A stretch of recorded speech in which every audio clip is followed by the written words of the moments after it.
បាទបងប្អូននេះការនេសាទរបស់បងប្អូនទៅទំនប់សាឡាតអនយើងហ្នឹងថ្ងៃទី28ខែកក្កដាឆ្នាំ2026ត្រីមិនទាន់ត្រូវអីទេដើមដៅកែបងប្អូនគាត់ថាគ្រាន់បើជាងម្សិលមិញតិចសម្រាប់អ្នកនៅចិត្តមកបងស្លោបានអ្នកនៅឆ្ងាយកុំតន់មកអូយដល់ចូលពួយហ្នឹងហើយត្រីបានតែមួយស្លោហ្នឹងហើយវាមាននេះពីរអត់ទេបានពីរទេទៅរុះមួយបាត់ទៀត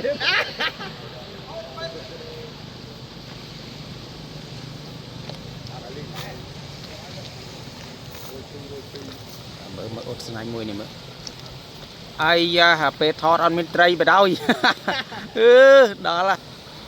ពេលស្នាញ់ពេលថតអត់មានត្រីបងប្អូនគាត់ត្រូវមកស្នាញ់ 4-5 ហ្នឹងទុកចេញមកប្រងព្រាតនេះឥឡូវវាចូល5ទុកហើយ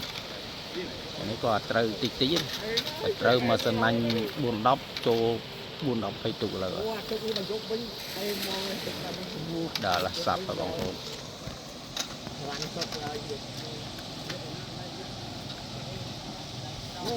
ពេលទុកចេញមួយ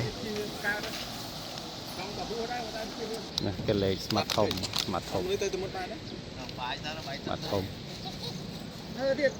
លើតែមានត្រីមិនបានបដ ாய் តែមានត្រីដល់មកបដ ாய் មួយថ្ងៃកលឹងទំនប់20 ដងខាងនេះ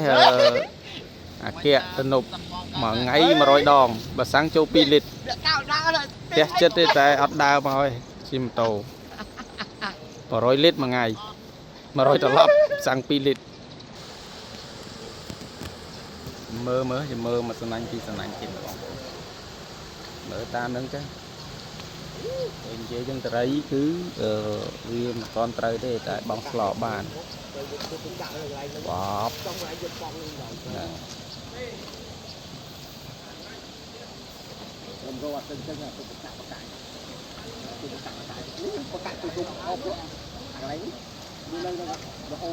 បអត់មួយអ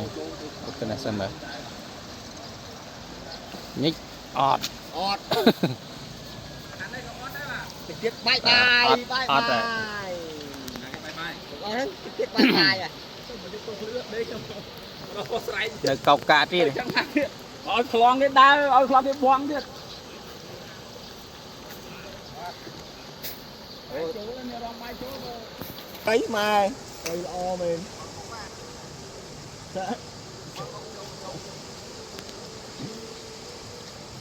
ហឹប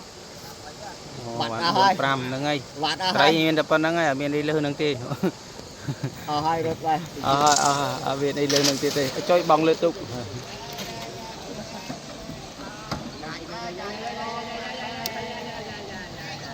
នឹងហើយអរគុណបងប្អូន Subscribe ផងអត់មើលទៅទេតែខ្ញុំជួយបាយទេបាន